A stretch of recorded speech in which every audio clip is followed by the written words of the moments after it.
Ah, ahora el culpable soy yo. Ah, ¿O sí? mire, qué interesante está el caso. Está bien. ¿Cómo está? Écheme, ya sabe que yo siempre tengo la culpa de todo.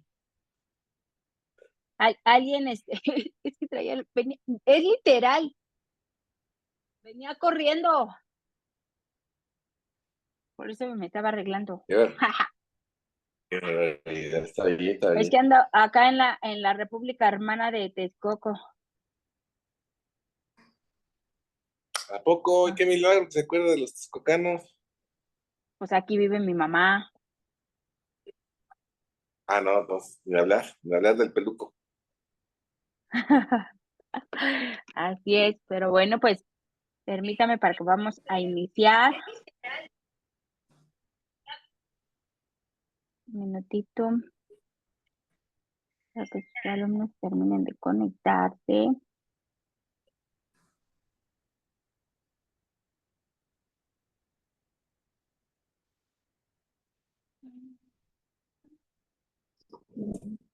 Estoy en vivo, mamita. Estoy en vivo.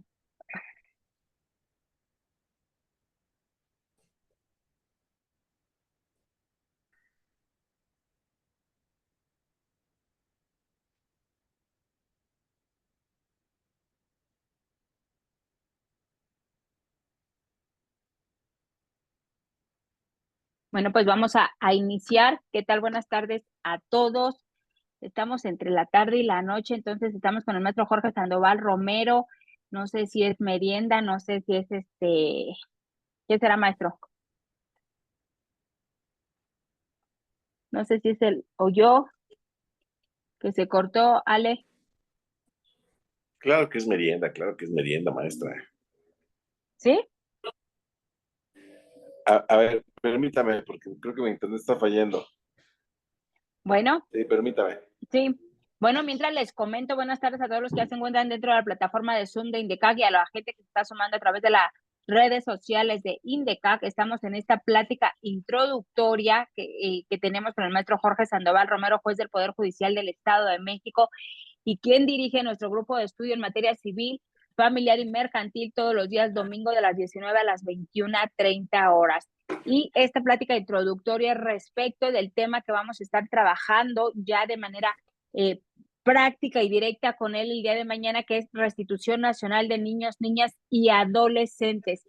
Recuerden a todos los que nos siguen que esto solamente es la introducción y para que ustedes puedan tener la oportunidad de interactuar con el maestro Jorge, bueno, pues será importante que realicen su inscripción para que tengan el acceso completo. Pues ya estamos, maestro. Buenas noches. Ya estamos aquí para hablar un poquito del tema que va a estar desarrollando el día de mañana de restitución.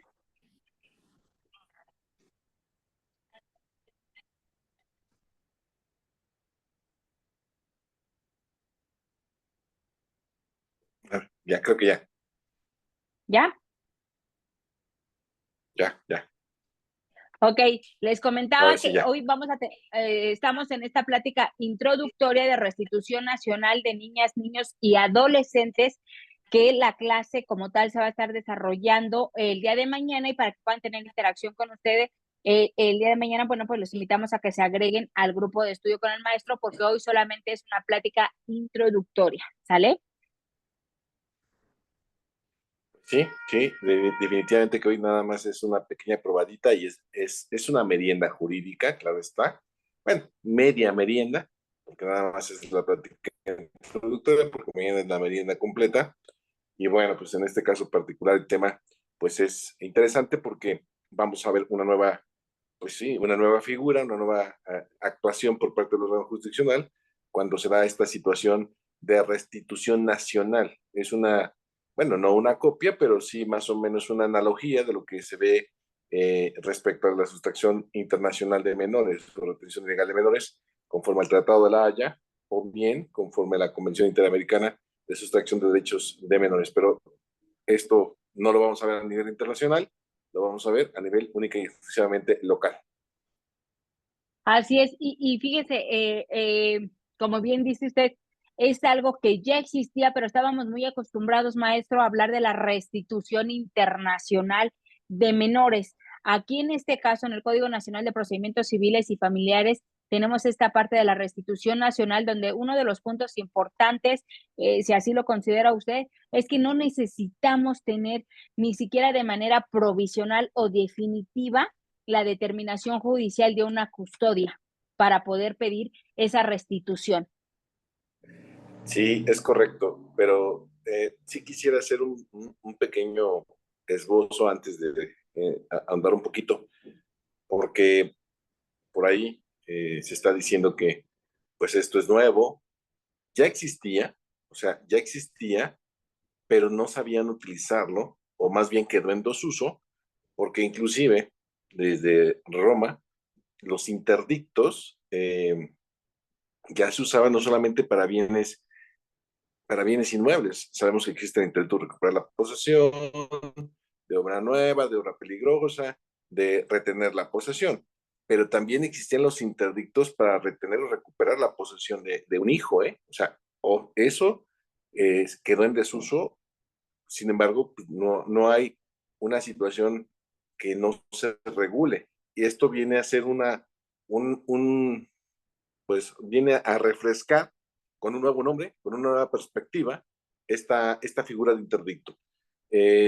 Porque es un procedimiento sumario y hoy lo podemos encontrar dentro del capítulo de un procedimiento de procedimiento judicial no contencioso. Y efectivamente, como usted lo refería, pues esto no, en este tipo de procedimientos, no vamos a ver cuestiones de custodia, sino de residencia del menor.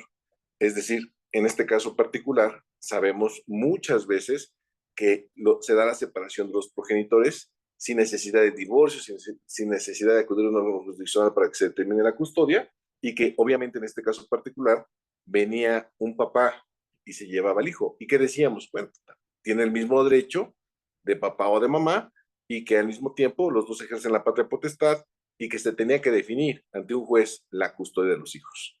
Esta situación sí era una situación de desventaja para aquel que, pues, que siempre había cuidado del niño, siempre lo tenía a su cuidado, y en un momento dado, pues los jueces, ¿qué hacemos? Cuando nos llega una demanda de custodia, pues se la damos a quien momentáneamente lo tiene, y ya sería motivo de prueba el que regresara o no el infante con el papá, ¿no?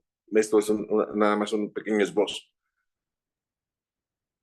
Así es. Y bueno, cuando hablamos de restitución y ahorita que decimos no se requiere tener ese decreto judicial ni siquiera de manera provisional, entenderíamos que esa restitución es al lugar habitual donde el menor tiene su residencia, ¿no, maestro? Y que puede esto darse con el padre, con la madre, pero también qué pasa cuando esos menores vivían con la madre por X causa, la madre fallece y quedan con los abuelos y viene el papá y se los lleva.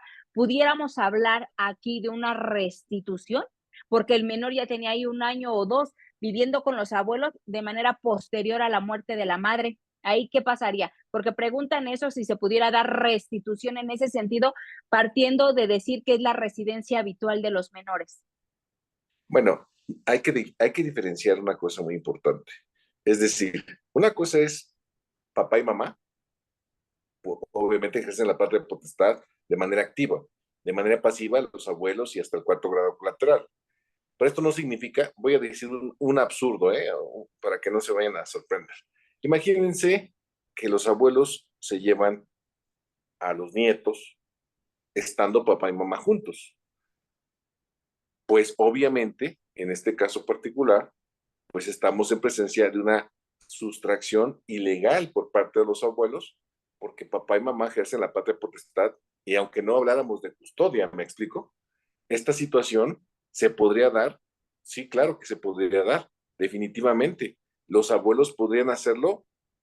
Por lógica, yo quiero pensar que ningún abuelo lo haría. Sin embargo, bueno, vamos a poner ese ejemplo burdo si quieren, que los abuelos le quiten bueno, a papá y a mamá, a sus nietos y se los lleven.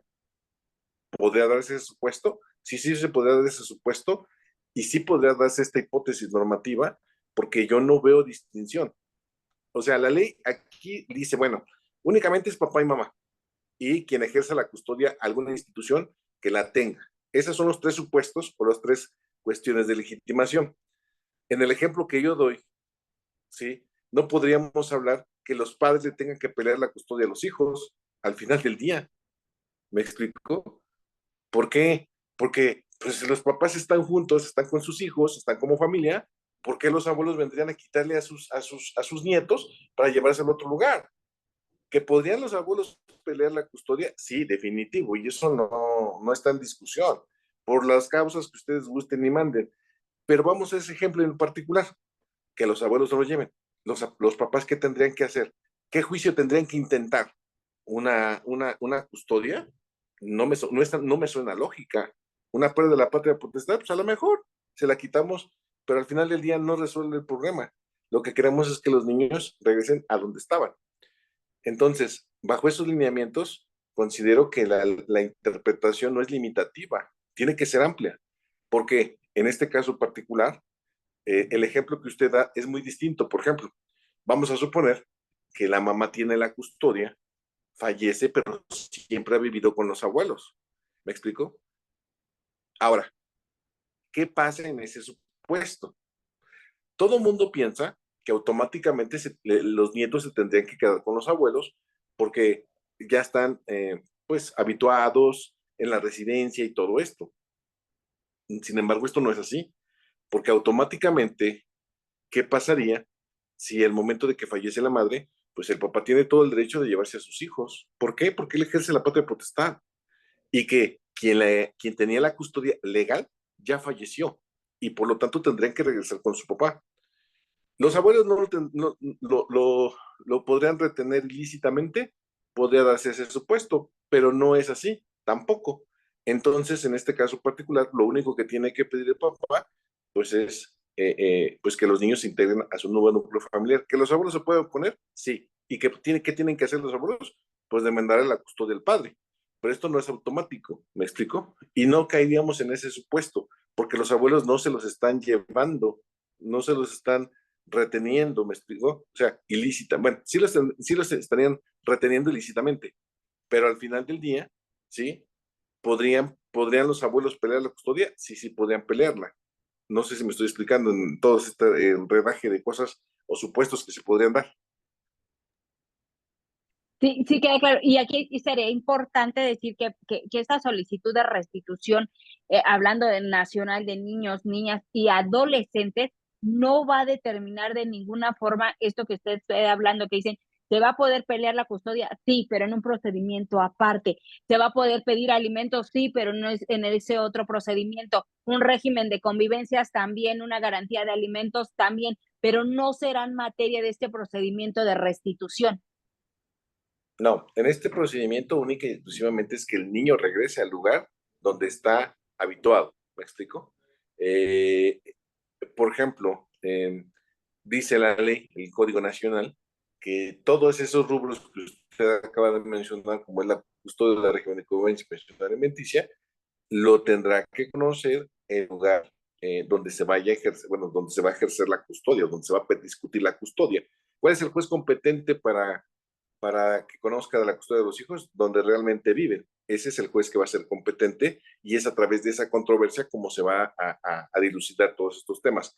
Pero en este procedimiento única y exclusivamente es que regresen a donde estaban habituados a residir, ¿no? Esto por eso les digo que es un procedimiento analógico al internacional, porque se decreta la residencia habitual del niño en el país de origen, ¿no? De donde fue sustraído. Pero esto es así, más o menos a nivel nacional, pues tiene que ir a donde está habituado a residir este pequeño.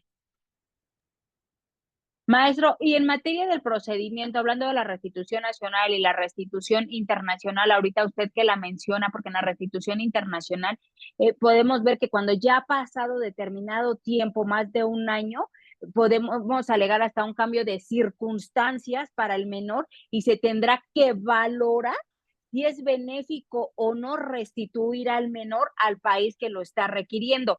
En este caso, en materia de restitución nacional, hablaríamos de manera analógica que aplicarían como las mismas reglas. Sí, parecidas, porque por ejemplo el Código Nacional habla de que si han pasado 3 años y no se ha resuelto esta situación, pues ya no procedería, es motivo de excepción, ¿me explico?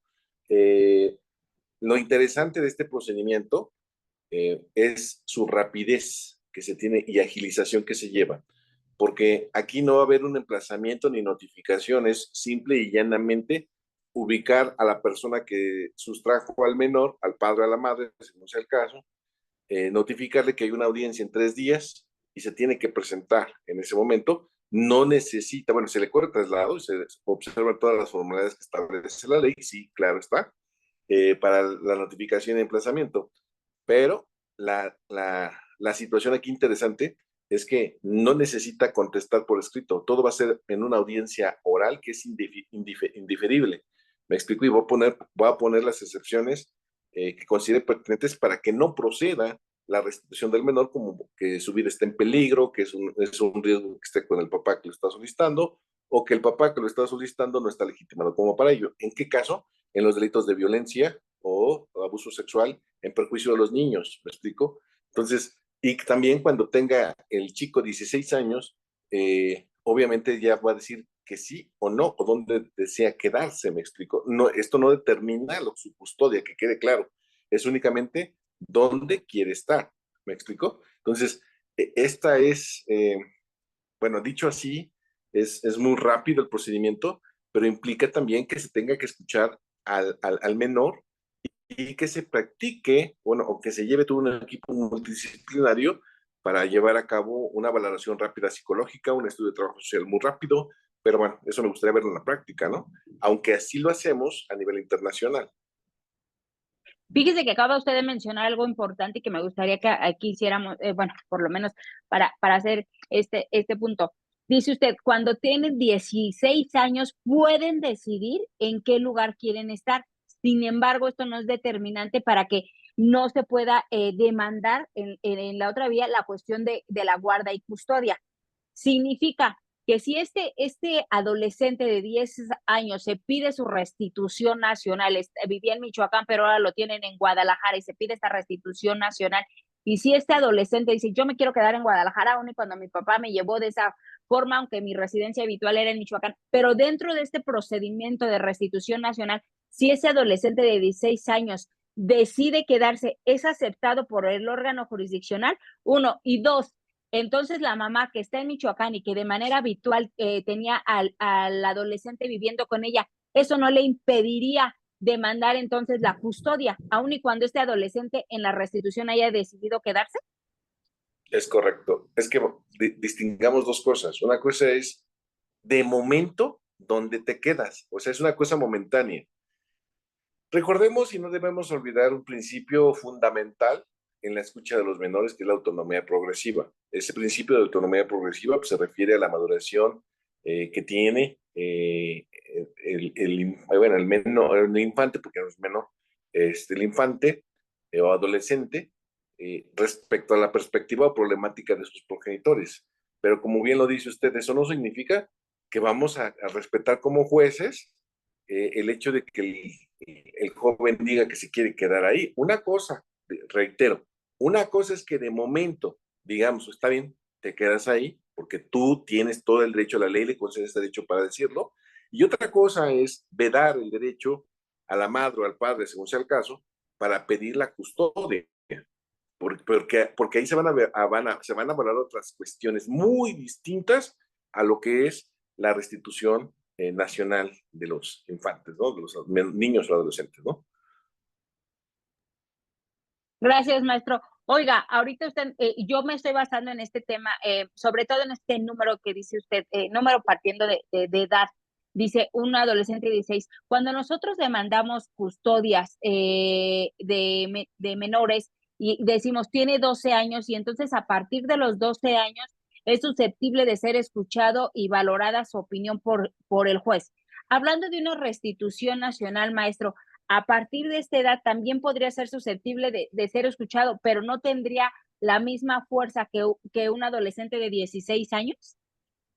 A ver, vamos a aclarar cosas. Un niño, desde que puede articular palabras, tiene que ser escuchado por el juez.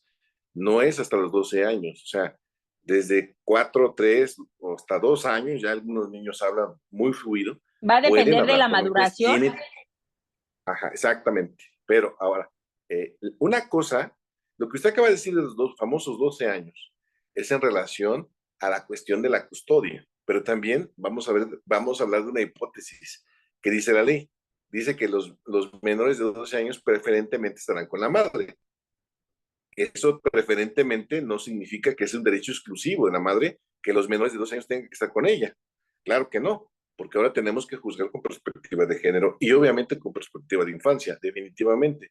Ahora, ¿qué pasa si aplicáramos a rajatabla lo que dice el código? Pues entonces queda claro que todos los niños menores de 12 años tendrían que estar a fuerzas con la mamá. Pasamos a la segunda hipótesis. Los mayores de 12 años a 18 años, ¿qué significa? Antes el código decía que los 12 a los 15 el juez valoraría y de los 15 en adelante podrían decidir con quién quedaba. Ahora ya eso ya fue superado, ya no hay esa situación de edades, sino simplemente menores de 12 años y los mayores de 12 años, bueno, pues ya se valoraba por parte del juez su situación. Ahora, ¿qué pasa aquí o cuál es la diferencia? Aquí la única diferencia es que en este caso particular, los niños, ¿sí? Bueno, niños y adolescentes, se supone en cierta forma que necesitan necesariamente también ser escuchados, pero también tendría que ser valorado por el juez las causas, los motivos, las razones por las cuales el infante quiere quedarse con papá o con mamá, según sea el caso. Y le dan el derecho a los de 16, porque se supone que ya tienen una mayor maduración, una mayor perspectiva, una mayor, pues vamos a llamarle libertad de decidir a los 16 años. Esto no significa que ya sepan lo que quieren para la vida, sino simplemente ese derecho momentáneo, vamos a llamarlo así, momentáneo, de decidir que te quedas con el procedimiento, pero no significa que, claro, no significa que respecto al rubro de la custodia se va a acatar lo que él diga. ¿Me explico? Porque decía antes la ley, él decidirá. Ese decidirá era muy indicativo de que, pues íbamos a someternos, pues entonces, ¿para qué sometíamos el juicio o el procedimiento ante un juez o la decisión ante un juez si se iba a acatar lo que dijera él? Pues no, el juez tiene que ponderar esa situación. Y obviamente, en este caso particular, ¿sí? de este procedimiento es esta, esta, esta hipótesis de 16 años es momentáneo, no definitivo, porque pues lo vamos a litigar en la cuestión de la custodia. Y el juez decidirá si se queda o se cambia, ¿no? Gracias, maestro. Y sí, efectivamente, comenta el licenciado Gerardo Haas en redes sociales, dice la Ley General de los Derechos de Niñas, Niños y Adolescentes tienen derecho a ser escuchada su opinión en cualquier tema que tenga que ver con su persona. Efectivamente, es lo que refería el maestro, y esto tendrá que ver, como decía el maestro, de acuerdo a la madurez de cada uno de los niños. No hay una edad determinada para decir a partir de los 12 años, porque hay menores de 4, 5, 7 años que pueden tener una plática con usted, ¿no? Supongo que dentro de su experiencia como órgano jurisdiccional se ha enfrentado a ver niños de 7, 8 años con una madurez mental, ¿no, maestro? Que pueden expresarle en Sí, dónde claro. y por qué quieren estar, sobre todo. Sí, por eso le digo que ese principio tiene que ser observado y respetado siempre, en la autonomía progresiva de los niños, porque también independientemente del principio, es un derecho que tienen de ser escuchados en cualquier momento y en cualquier situación por parte del órgano jurisdiccional. E inclusive, mire, me queda claro que pues un bebé de 8 meses, 10 meses, pues, no va a poder platicar conmigo. Sin embargo, lo que hacemos los jueces, en mi caso particular, pues es que se haga una audiencia interactiva para ver cuál es la reacción del niño frente a su papá o su mamá. ¿Eso que nos indica? Sabemos que los niños a esa edad, pues sí son un poco introvertidos o le dicen las mamás huraños y no se van con cualquiera. Obviamente eso me queda claro. Pero cuando un niño, fíjese, cuando un niño de esa edad ha sido objeto de violencia, claro que reconoce a violentador y le muestra miedo. Claro que sí. O sea, me queda claro que el juez tendrá indicadores muy precisos respecto a si un niño de esa edad ha sido a lo mejor violentado, ¿no? ¿Me explico? Inclusive, obviamente me queda claro que un niño de esa edad no puede ser sujeto de una valoración psicológica. Sin embargo, sí podemos nosotros, para ver si ha sido objeto de maltrato, pues mandarlo con un pediatra y que nos diga si a lo mejor tiene el síndrome de Kempe, ¿no? De niño maltratado. Y que en este caso, bueno, pues podríamos ver si el niño ha sido objeto de alguna situación anómala, ¿no? De esta situación, y que todo eso nos puede indicar si es conveniente o no que esté, porque les vuelvo a repetir, me queda claro, me queda claro que todo ser humano, hay una edad que sí requiere estar con mamá. Requiere, no debe. ¿Esto qué significa? Esto no significa que sea un derecho exclusivo de la madre. ¿Me explico? Porque un papá también es apto, hábil, capaz para poder cuidar a un niño, pues de brazos, si usted quiere. Y siempre pongo este ejemplo para que quede claro. Imaginemos la escena donde, pues, al momento del parto, la madre muere. ¿Qué significa? ¿Que porque el varón no puede atender a su hijo recién nacido? ¿Sí me explicó? O sea, no por eso le vamos a quitar a su hijo. No, pues él tiene que cuidarlo, él tiene que atenderlo, él tiene que verlo. Claro, con ayuda, definitivo. Esto es muy claro porque muchos dicen, no, pues los bebés a fuerza tienen que estar con la mamá. Pues espérame tantito, también el papá es apto y puede cuidar a un infante, ¿no? Pero bueno, esto ya sería cuestión casuístico, caso por caso. Fíjese, ahorita dentro de lo que usted está mencionando, hay un comentario que me parece interesante leerle de Sadie Ackerman, que nos está siguiendo a través de redes sociales y dice, no siempre un niño reconoce y da señales de que alguien lo violentó, ya que a veces sufren el síndrome de Estocolmo y la violencia se normaliza. Sobre todo se llega a normalizar la violencia sexual. Así que la escucha de menor siempre debe ser complementada con una pericial en psicología. Bueno, el síndrome de Estocolmo es precisamente que ya te enamoras o te quedas con tu violentador, definitivo.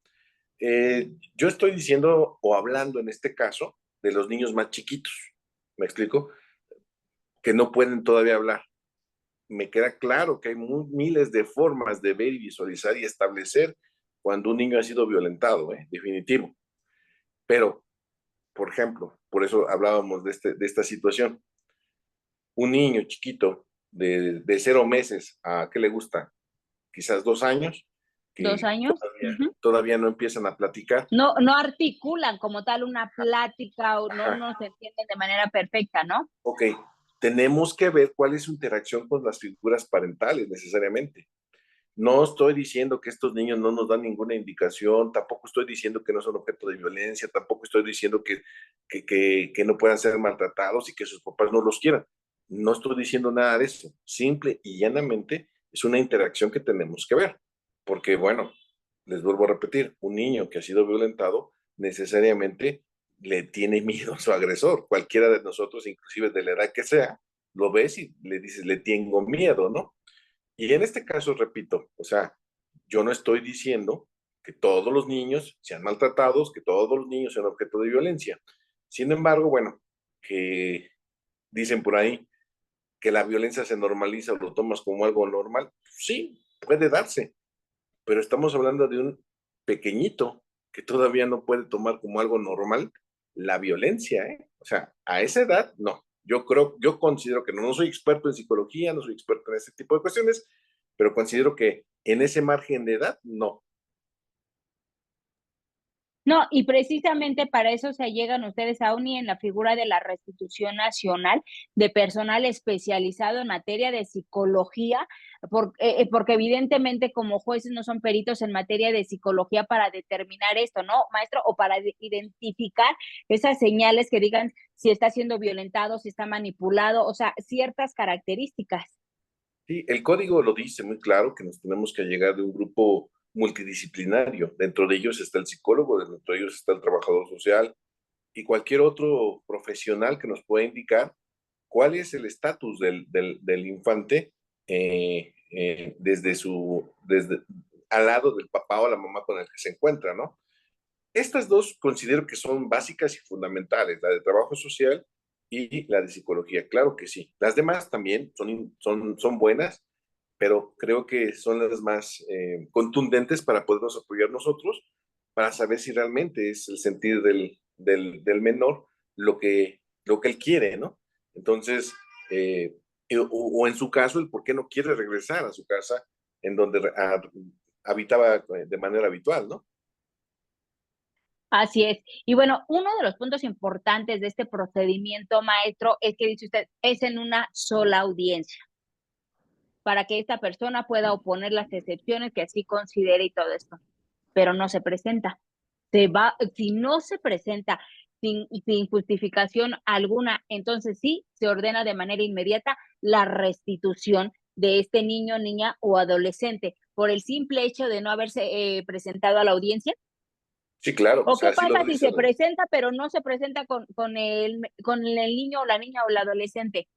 Se ordena inmediatamente la restitución. O sea, si no se presenta con la niña por la razón que quieras, va a proceder la restitución.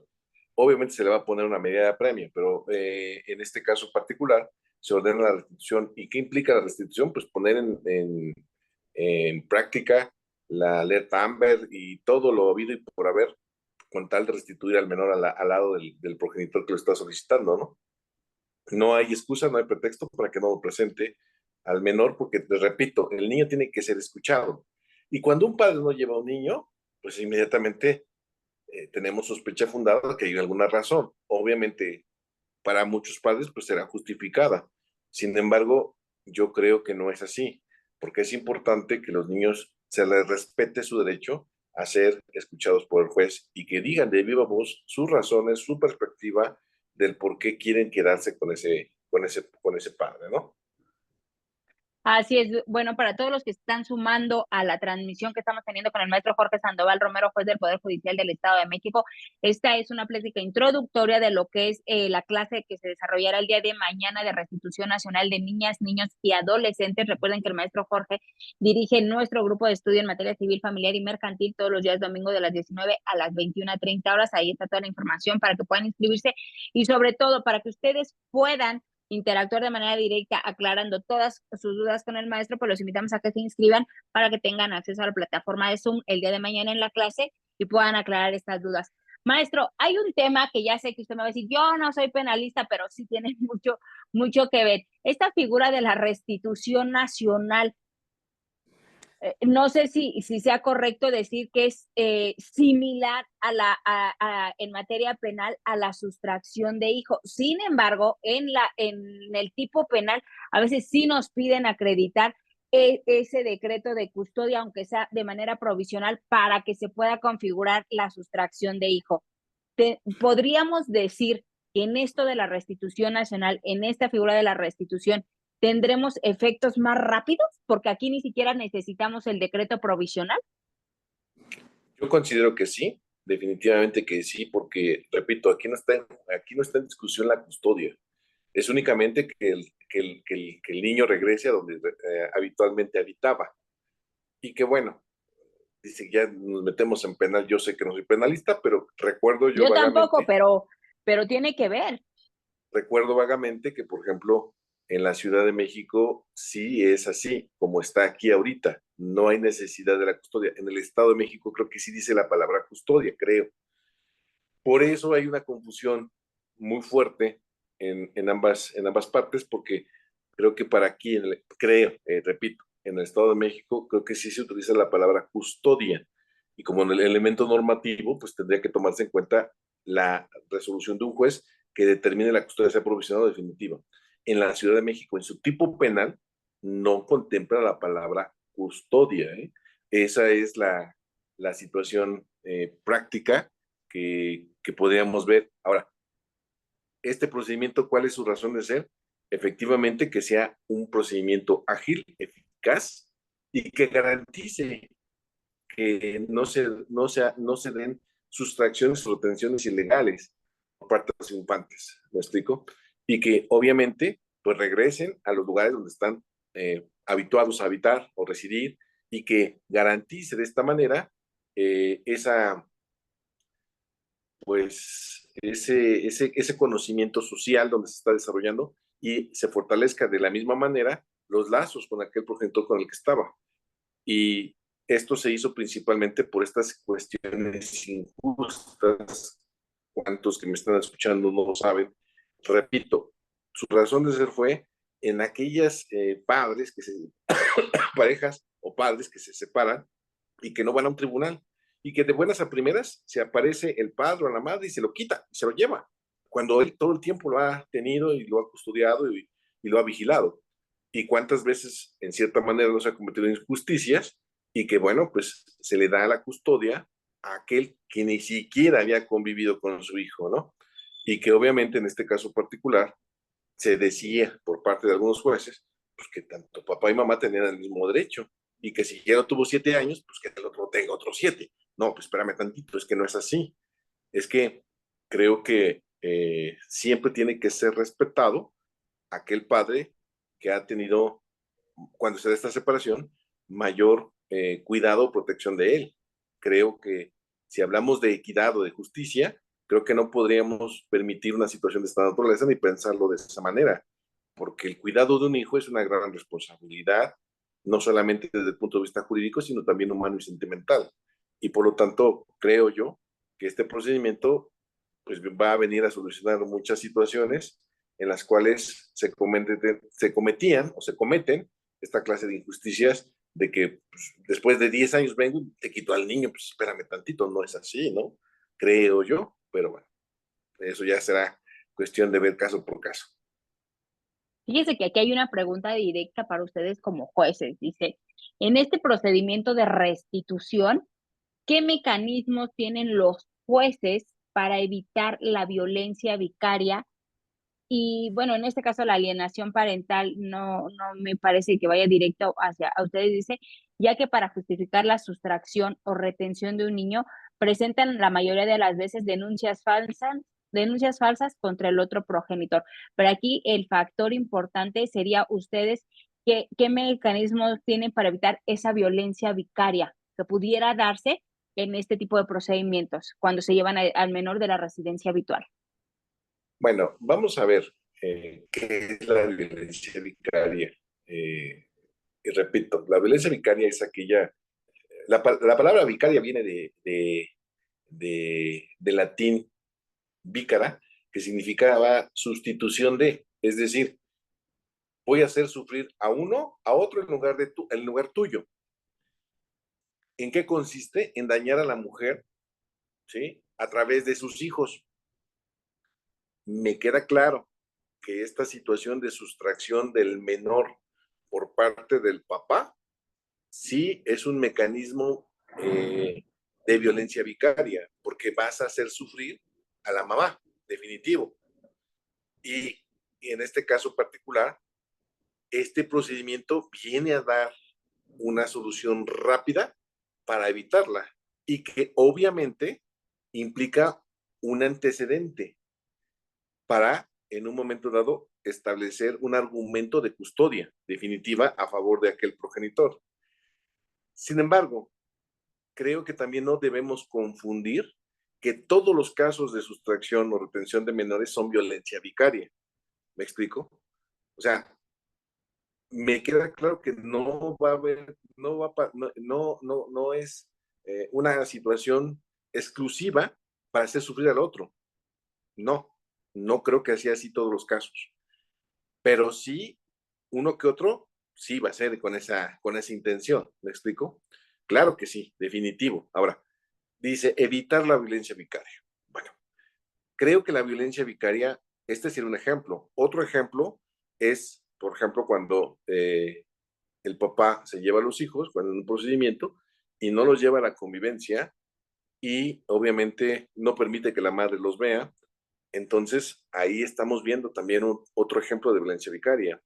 Para mí, una forma muy eficaz que me surgió o me dio muchas soluciones a este tipo de conductas fue decretar el apercibimiento que no es mío, ni está en la ley, es un criterio jurisprudencial que decía que se apercibía el padre que de oponerse a las convivencias o cumplimiento de las convivencias decretadas, se iba a decretar inmediatamente el cambio de custodia. Creo que eso es lo que también falta de firmeza a los compañeros jueces respecto a aplicarlo a ese procedimiento. porque al final del día, el derecho de convivencia es el derecho del niño a ver a ambas figuras parentales, conocerlas, convivirlas y disfrutarlas, más no la disposición que tenga uno del otro, ¿no? Ahora bien, en este caso particular, la alineación, para de una vez cambiar, verlo, la alineación parental, obviamente, ya se dijo por la Corte que sí podemos hablarlo como un concepto, más no como un padecimiento, puesto que no está reconocido por el Manual Internacional de Padecimientos Psiquiátricos, algo así.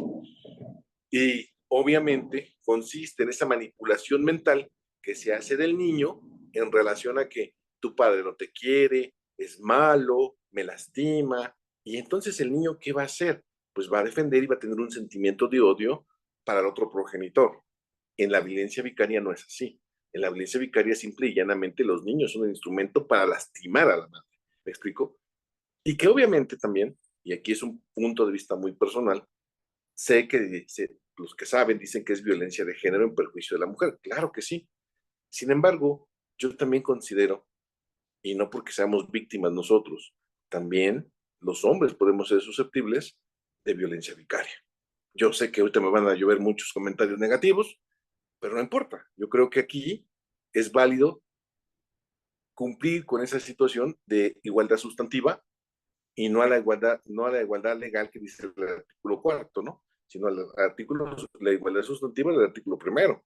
Y si el mecanismo de protección y juzgamiento es la perspectiva de género, pues entonces vemos que papá y mamá pueden también sufrir esa situación de violencia vicaria. Yo considero, sé, repito, que muchos van a chiflar y a decirme de cosas, pero creo que también los hombres pueden sufrir violencia de género si vamos a juzgar con perspectiva de género, creo yo. Pero bueno, ya, ahí está ahí el comentario. Así es, y eso en relación a lo que comenta Roxana Berenice Bautista, que nos está siguiendo a través de las redes, dice, y cuando es la mamá la que lo sustrae de su domicilio habitual, ¿no se da la violencia vicaria? Exacto, aquí lo está mencionando el maestro, más allá de la cuestión de, ¿cómo dijo maestro? Sustantiva, la igualdad, la La igualdad perspectiva, sustantiva. igualdad La igualdad sustantiva, sustantiva y juzgar porque con también perspectiva de género. claro, no podríamos hablar que nada más se violenta a la mamá en este sentido, ¿no? También puede haber esa violencia en contra de los hombres cuando se utiliza a los niños, niñas o adolescentes. Y bueno, pues mi querido maestro, se quedan ahí preguntas y precisamente esta es la parte importante que les queremos compartir. Esta dinámica que hacemos con el maestro Jorge Sandoval es cómo se desarrollan sus clases del grupo de estudio que dirige el maestro todos los domingos de las 19 a las 21:30 horas. Y en esta dinámica ustedes entran, el maestro da la introducción del tema, en este caso, mañana va a ser la Restitución Nacional de Niñas, Niños y Adolescentes. Y después entramos a la ronda de preguntas en donde ustedes de manera directa hacen la pregunta de manera verbal al maestro Jorge y vamos aclarando todas nuestras dudas. Y digo que vamos porque se da que de las preguntas que hacen los compañeros, pues muchos de nosotros vamos aclarando propias dudas, ¿no, maestro? Entonces, se hace una rueda de conocimiento, yo digo, porque vamos aprendiendo no solo del maestro, sino también de todas las dudas de los compañeros que están conectados, para que ustedes puedan tener esta actividad académica y sobre todo esta interacción con el maestro. Los invitamos a que se inscriban al grupo de estudio que dirige el maestro y estén con nosotros todos los días domingo de las 19 a las 21:30 horas. Ya tienen ahí la información para que puedan estar. Y ahorita tenemos 3 clases todavía agendadas con el maestro. Mañana domingo 29, Restitución Nacional de Niños, Niñas y Adolescentes. El domingo 6 de octubre tenemos simulación de actos jurídicos y el domingo 13 de octubre tenemos todas las problemáticas relativas a la guarda y custodia posteriores a la sentencia o convenio, ¿no? Porque exista una sentencia o un convenio significa que ya no hay ahí problemas, ¿no? Entonces, pues mi querido maestro, muchísimas gracias por esta pequeña gran clase previa a la clase que se va a estar desarrollando ya con todos los compañeros en su grupo de estudio. Pues muchas gracias. Así más o menos es la merienda jurídica, en donde, bueno, pues nos dará mucho gusto compartir con ustedes un ratito por la noche, mañana, estos temas que son de gran interés para todos ustedes. Buenas noches. Y aquí hay un comentario respecto de esto que estábamos platicando, pero lo hicimos en un símil, en una analogía, porque dice Sadi Ackerman, dice, la Corte ya definió que la violencia vicaria es exclusiva contra las mujeres, cuando es al revés de las mujeres contra los hombres es violencia psicológica, pero no vicaria, solamente para hacer la acotación que nosotros hicimos la mención de un símil, de una analogía cuando era en contrario, ¿no? Sí, mire, que con todo respeto, digo, yo sé que los ministros saben mucho más que uno, definitivamente. Sin embargo, Pero a creo veces que salen con su célebre frase de en una nueva reflexión, y para mí eso de la nueva reflexión es de, híjole, ya nos dimos cuenta que, ¿no? sí, pero le repito, yo no creo, digo, puede estar mal y lo reconozco. Sin embargo, creo que no podrías catalogar de manera distinta una situación que no deja de ser violencia. Y la violencia no puede ser de un tipo o de otro tipo, dependiendo del sexo o el género. Yo creo que al final del día, el amor por un hijo no tiene sexo y por lo tanto puede ser vicaria para los dos. Y bueno, género, para hablar con propiedad, no tiene género y creo que ahí yo no comparto ese criterio de los federales. Sin embargo, bueno, pues se tendría que aplicar, ¿no? Al final del día. Pero creo yo que, repito, el amor de un hijo no tiene género. Y respetable, obviamente, ¿no? Sí, y como juez, pues tengo que respetar el criterio federal, definitivo. No hay más. No es lo que yo quiera, ¿verdad? Pero bueno, ya. Caso por caso se tendrá que Eso es resolver y lo rico argumentar. y lo interesante, maestro, porque es donde yo les digo que hacemos este círculo de conocimiento, porque vamos analizando y vamos comentando y vamos aprendiendo, ¿no? Y estas discusiones nos llevan a aprender y no a quedarnos en la curva del aprendizaje de la 4T. No, bueno, pues imagínense, si yo estoy mal, ¿cómo van a resolver los jueces del bienestar? Bueno, Por eso no podemos dejar de capacitarnos, nosotros no nos podemos quedar en la curva. es correcto, pero bueno, ahí le dejamos, porque si Dale. no, luego nos vapulean. Ya lo sé. Bueno, pues nos vemos el día de mañana. Recuerden, ahí está toda la información. Mañana tenemos clase con el maestro y bueno, recuerden agendarse todos los domingos a las 19 horas. Muchísimas gracias, maestro. Gracias, buenas noches a todos. Gracias. Gracias, Ale.